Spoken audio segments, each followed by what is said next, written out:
गुरु भक्ति योग।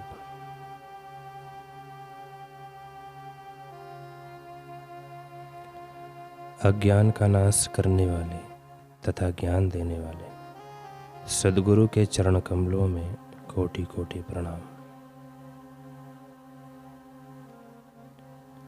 समदर्शी संत महात्मा और गुरु के सत्संग का एक भी मौका चूकना नहीं।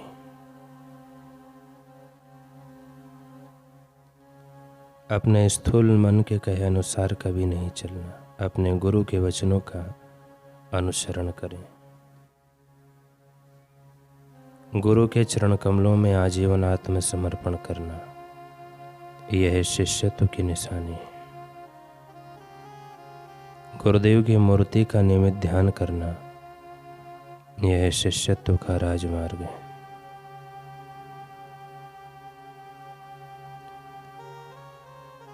जिस शिष्य में उपदेश के आचरण का गुण होता है, वह अपने गुरु की सेवा में सफल होता है। आबादी एवं अमृत उसको आ मिलते हैं।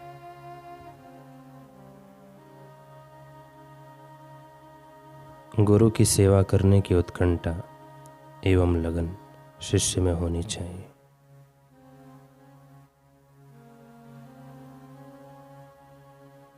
अपने पवित्र गुरु के प्रति अच्छा आचरण परम सुख के धाम का पासपोर्ट है।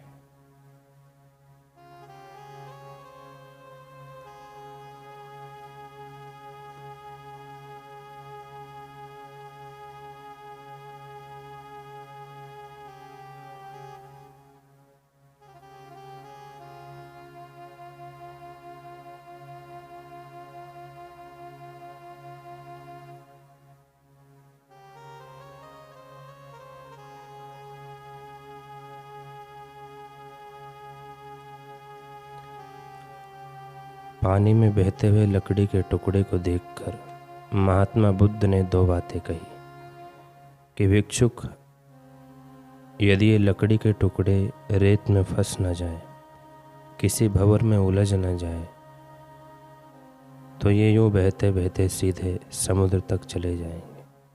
भंवर की लपेट में ना आना अर्थात विकारों को हावी ना होने देना।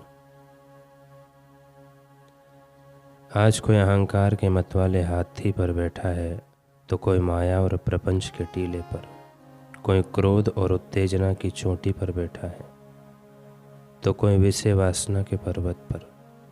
इसलिए हमारी यात्रा इन शिखरों पर चढ़ने की यात्रा नहीं, बल्कि इनसे उतरने की यात्रा है। क्योंकि इन शिखरों से उतर कर ही हम मानसरोवर में प्रवेश कर पाएंगे। उन रत्नों को प्राप्त कर पाएंगे जो वास्तविक आनंद के भंडार है। लेकिन आज सबसे बड़ी मुश्किल यह है, साधक इन शिखरों से उतरना ही नहीं चाहता। हम विकारों के इतने आदी हो चुके हैं कि यह हमारा स्वभाव बन गया है, हमारे अंतःकरण में बस चुके हैं। किंतु भक्ति इन विकारों से परे की अवस्था है। जिसके मन के भीतर ईर्षा, द्वेष, हिंसा, क्रोध जैसे विकारों का वास है, वहाँ गुरु कैसे बस सकते हैं। कहते हैं कि जिस समय अंगुलीमाल ने बुद्ध को अपनी ओर आते देखा तो कहा कि रुक जाओ। बुद्ध ने कहा, मैं तो रुक गया, लेकिन तू कब रुकेगा। अंगुलीमाल ने हैरानी से पूछा, आप चलते भी जा रहे हैं और कह रहे हैं कि मैं रुक गया। यह कैसी उल्टी बात है। महात्मा बुद्ध ने कहा, तुम रुका हुआ किसे समझते हो। मेरी भाषा में रुका हुआ वह है जिसके भीतर के विकार रुक चुके हैं, जिसके अंतःकरण में समता, प्रेम, सद्भावना, अहिंसा, परोपकार, दया जैसे गुण है, वही स्थिर है, रुका हुआ है। लेकिन जिसके भीतर ईर्षा, दंभ, पाप, क्रोध, हिंसा जैसे विकार हैं, अगर वह बाहर से रुका है तो भी स्थिर नहीं है, क्योंकि उसके विकार चल रहे हैं। निरंतर विकारों का वेग उसे बहा कर ले जा रहे हैं अशांति की ओर। गोस्वामी जी कहते हैं मुकुर मलिन अरुनैन विहीना, नाम राम रूप देखई किमि दीना। अर्थात जिसका हृदय मलिन है और नेत्रों का अभाव है, वह राम रूप नहीं देख सकता। यानी जिसका हृदय विकारों से भरा और उन विकारों को देखने की जिसके पास दृष्टि भी नहीं है, वह ईश्वर प्राप्ति कैसे कर सकता है। इसलिए चिंतन करें, मनन करें कि हमने स्वयं को कितना निखारा है।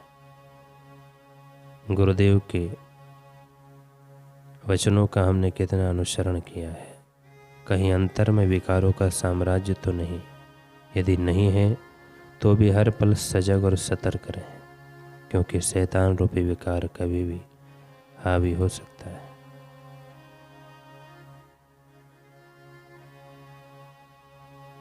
कहते हैं कि महात्मा रज्जब हमेशा सड़क पर दृष्टि नीचे किए हुए भिक्षा मांगने जाया करते थे। नगर की सर्वश्रेष्ठ नर्तकी ने उन्हें इस प्रकार जाते देखा तो चकित रह गई। उसने अपनी दासी को आज्ञा दी कि वह महात्मा जी को आदरपूर्वक ले आए। दासी ने रज्जब जी को कहा, महात्मन मेरी स्वामिनी ने आपको बुलाया है। रज्जब ने जाने से इनकार कर दिया। नर्तकी ने दासी को फिर भेजा, जाओ पूछ कर आओ कि क्या महात्मा रज्जब सच्चे पुरुष हैं, क्या उनको पूर्णतः की प्राप्ति हो गई है। दासी के पूछने पर रज्जब जी ने कहा, मैं इस प्रश्न का उत्तर अभी नहीं, फिर कभी दूंगा। कई वर्ष बीत गए। नर्तकी को एक दिन सूचना मिली कि महात्मा रज्जब अब महाप्रयाण के पथ पर जाने को तैयार है। नर्तकी उनके अंतिम दर्शन करने आश्रम पहुंची। उसे देखते ही महात्मा रज्जब मुस्कुरा दिए और कहा, आज मैं तुम्हारे प्रश्न का उत्तर दूंगा। हाँ, मैं सच्चा पुरुष हूँ। इतने वर्षों बाद इतना संक्षिप्त उत्तर सुनकर नर्तकी ने पूछा, यह उत्तर तो आप पहले भी दे सकते थे।